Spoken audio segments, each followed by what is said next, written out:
नमस्कार मित्रांनो, माझं नाव Abhi Sangpal. Welcome to our channel. आणि मित्रांनो, आपण आलोय आज राजस्थानमधील जोधपूरमध्ये. आणि हा मित्रांनो आपला किल्ला याचा मेहरमानगड.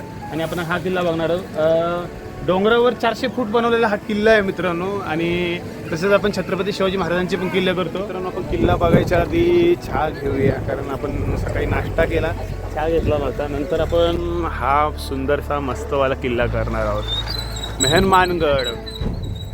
तर मग आता आपण किल्ल्याकडे निघालेलो आहे, किल्ल्याच्या दिशेने. आणि आपली मित्रपरिवार आणि फॅमिली आहे. मित्रांनो, किल्ला तुम्ही बघू शकता जवळून.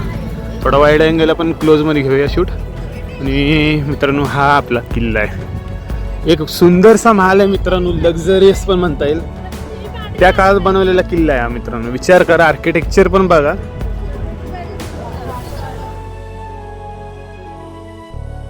मित्रांनो, इथं तिकीट काउंटर आहे. आणि आपल्याला बाहेर सांगितलं की पर हेड 200चं इथं तिकीट असणार आहे. आणि इथं काहीतरी गाईडच्या सुविधा पण अवेलेबल आहेत, पण आपल्याला गाईड नको.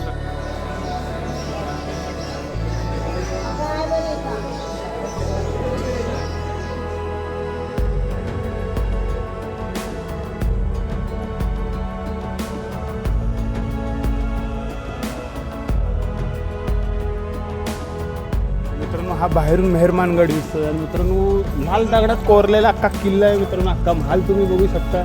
आणि खरंच आर्किटेक्चर म्हणायला गेलं तर खरंच खूप मस्त आहे आर्किटेक्चर. आणि आत्ताच्या आर्किटेक्चर किंवा आत्ताच्या इंजिनियर लोकांना बनवणं सुद्धा हे अवघड आहे मित्रांनो. तुम्ही एकदा आर्किटेक्चर एकदा बघा. आतून तर आपण बघणारच आहोत, ब्लॉग स्किप करू नका म्हणून म्हटलं. मग तुम्ही हे बघा, परत एकदा जरा झूम करून दाखव. हा मित्रांनो एक व्ह्यू बघा. हे बांधकाम कसं केलं असेल त्या काळात, विचार करा मित्रांनो. कोणतीही ऐतिहासिक मोहीम आपल्या माणसांसोबत केली तर कायमची आठवण बनते. आजच्या या मेहरमानगडच्या प्रवासात माझे मित्र आणि माझे कुटुंबीय माझ्यासोबत आहेत. चला तर मग सगळे आपण या भव्य किल्ल्याच्या इतिहासात आणखी खोलवर जाऊया. तर मित्रांनो, तुम्हाला आता जे दिसतंय ते मेहरमानगडचं उमेद पॅलेस आहे. असं म्हटलं जायचं की त्या काळातले राजे इथं राहायचे.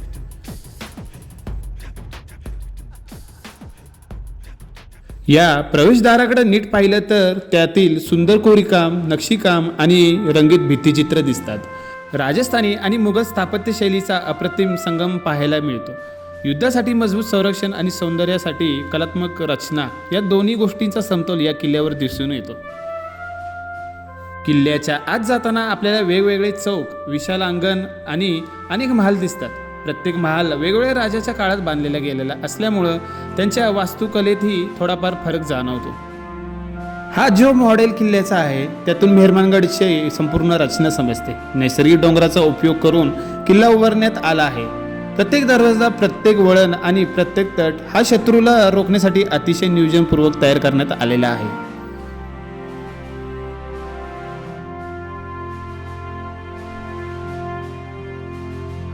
किल्ल्याचा गेट आहे मित्रांनो. जसं आपल्या छत्रपती शिवाजी महाराजांच्या किल्ल्याचे मोठे मोठे गेट असतात. सैन्य आत येऊ नये किंवा हत्तीबळ असं वगैरे त्याचा काय वगैरे असं तोडून आत येऊ नये. आणि हा दरवाजा पण बघा मित्रांनो, हा मोठा दरवाजा आहे, भरपूर मोठा दरवाजा आहे. आणि शिवाजी महाराजांच्या काळात किल्ल्यांच्या दरवाजाला मित्रांनो पुढं त्रिशूळ असायचे, त्रिशूळसारखे भाले असायचे, कारण मोठा प्राणी वगैरे त्याला धडक देऊ नये असं यासाठी. तरी आपण हे बघून घेऊया. हे दार आहे फक्त, आणि इथं त्याचा किल्ल्याचा गेट आहे. नंतर दादांनी आपल्यासाठी मस्त वाद्य वाजवून आपलं स्वागत केलं.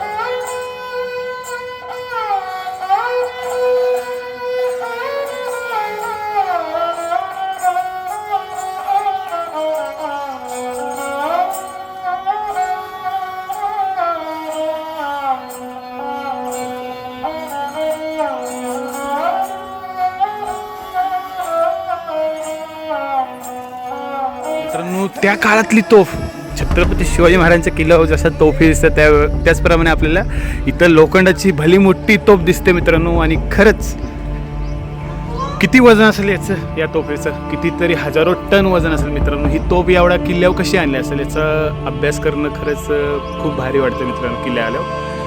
आणि मित्रांनो प्रत्येक वेळेला मी सांगत असतो की किल्ल्यावर आला तर किल्ल्याचं आर्किटेक्चर एक बघत जावा, किल्ल्याची हिस्ट्री एक बघत जावा. किल्ला फिरायला म्हणून येऊ नका, एक मोहीम असते, मोहीम करण्यासाठी आपण येतो असं समजून किल्ला ट्रेक करत जाऊ. कोणता पण असो, शिवाजी महाराज असेल, महाराणा प्रताप असेल, सगळे किल्ले असतील. किल्ल्याच्या प्रत्येक गलीतून चालताना असं वाटतं जणू आपण 500 वर्षापूर्वीच्या मारवाड राज्यात आलो आहोत. इथली प्रत्येक कमान, प्रत्येक खिडकी आणि प्रत्येक दगड हा राजपूत शौर्य, समृद्ध संस्कृती आणि अप्रतिम स्थापत्यकलेची साक्ष देत उभा आहे. आता समोर दिसणारी भव्य इमारत म्हणजे राजवाड्याचा भाग. लाल बलुआ दगडातून उभारलेली ही वास्तू आज शेकडो वर्षानंतरही तितकीच भव्य दिसते.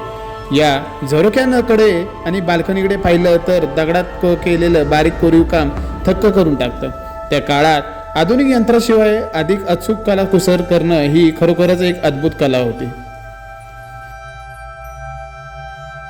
तर मित्रांनो, आजच्या भागात आपण एक भव्य किल्ल्याचं बाहेरून दर्शन घेतलं. त्याचा इतिहास, तटबंदी आणि राजेशाहीचा वैभव अनुभवायचा प्रयत्न केला. पण खरी सफर अजून बाकी आहे. पुढच्या भागात आपण या भव्य किल्ल्याच्या आत प्रवेश करणार आहोत.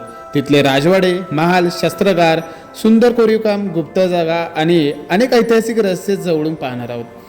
म्हणून जर तुम्हाला व्हिडिओ आवडला असेल तर व्हिडिओला लाईक करा, आपल्या मित्रांसोबत शेअर करा आणि आपल्या चॅनलला नक्की सबस्क्राईब करा. तसेच बाजूला असलेले बेल आयकॉन दाबायला विसरू नका, म्हणजे पुढचा भाग अपलोड होताच त्याची नोटिफिकेशन सर्वात आधी तुम्हाला मिळेल. पुन्हा भेटूया मेहरानगड किल्ल्याच्या रोमांचक सफरीच्या पुढच्या भागात. तोपर्यंत जय शिवराय, जय शंभूराजे.